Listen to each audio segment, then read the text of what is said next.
previously painted a two-piece hutch. I don't like it. So I'm gonna repaint it with only 8 ounces of paint. How far do you think 8 ounces can go? Hi, I'm Lisa with Lisa Boo Designs. Welcome back to my channel. I'm excited to do this challenge. Debbie from Debbie's Design Diary, she challenged us to see how much we could get done. So I don't like the way that this looked. I painted it in a quick hurry to get the store done, to get it up and running, to have it as a display. I used the paint that I had at the store and I was just trying to get her done. But I don't like it. I'm gonna divvy out the paint. I'm gonna not use just one color because I don't like one color. So I'm gonna go ahead and use a couple of different colors, but I will only use 8 ounces in total of paint. So let's get started. I took 4 ounces of DIY Paints Aviary, half of an ounce of Monet's Garden and Weathered Wood, 1 ounce of mint chip in here, and it already has a little bit of water in there. And then I have 2 DIY Paint Oops paints. One is a green, I have 1 ounce, and then I have this color, I have 1 ounce. So 4, 5, 6, 7, 8. Let's see what we can get doing. I'm excited. Can we do this? Tap water will contaminate your paint, and you think about it. That's what you're drinking. That's why you need filtered water. So I'm just gonna go ahead and add water. I'm gonna see where I'm at. If I need a little bit more, I'll add it. But I also have my spray bottle, so we're gonna be using a lot of water to water this down and get this done. That's the beauty of DIY paint. See, the pigments are not separating. Look at that. All right, here goes nothing. I'm using Klingon. I'm using the Oval 35, O35. These are available on my website, as all the paint is as well. So here we go.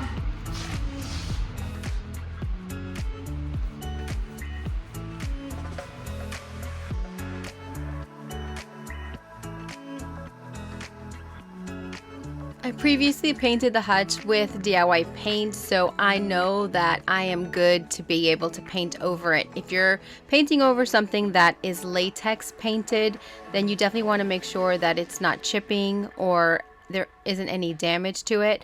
This had been painted just a couple of months before, so it was no problem.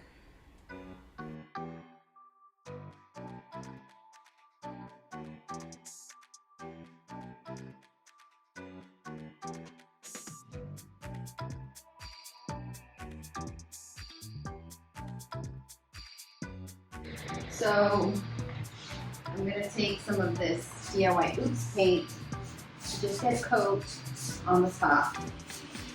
So I need the aviary to go back and blend with. Of course, there's some in my brush already, so it's blending quite lovely. Let me say too, your first coat does not have to be perfect. I've already got paint under there. I want it to look like it's been painted over with lots of layers, so I'm going to utilize the paint that's underneath to create a nice blended, chippy, kind of painted over look. Alright, now we let it dry and we go for round 2. As DIY paint dries, it starts thickening up, so you can always add more water as you need to. I'm going to start with my darker colors and work my way up. Very similar to what I had before with better colors. Alright, let's go.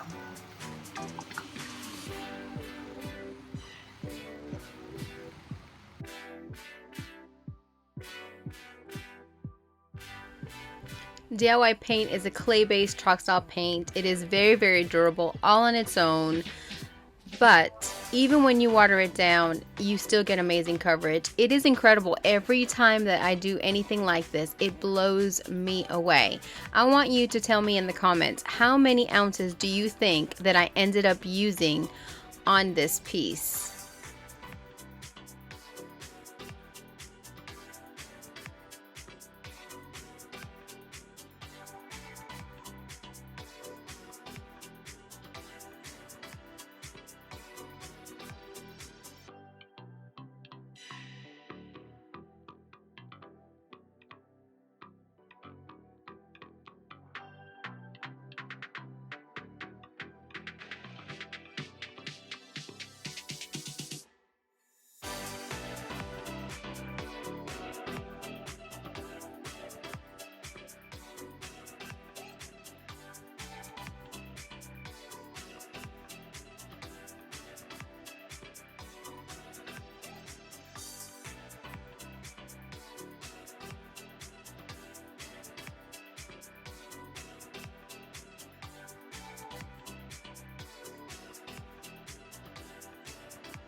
Whenever you use your brush for the first time, be sure to get all the bristles out. Just rub it, move it. I forgot to do that, so I am losing a few bristles. Just put it in there just a little bit at a time.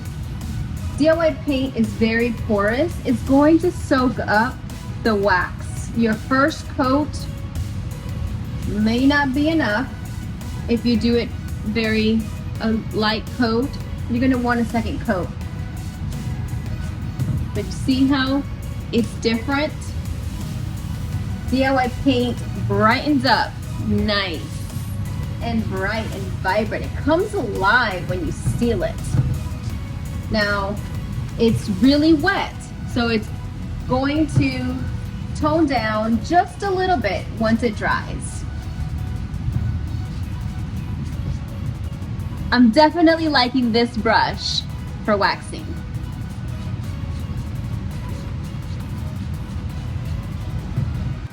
What I'm liking about this brush the most is because it's so feathery soft. It's like a makeup brush. It's super soft.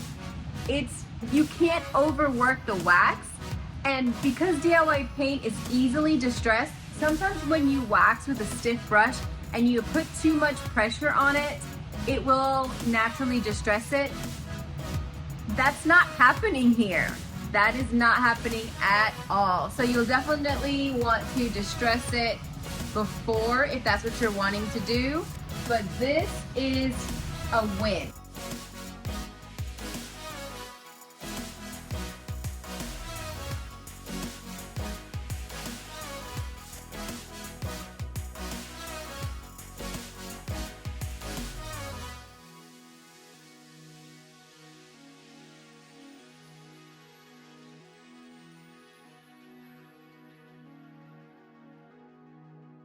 In order to add more depth and dimension, I always like to either use black wax or dark wax.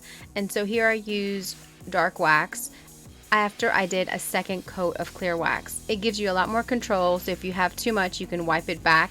I like to wipe it back with a blue shop towel or a lint-free white rag.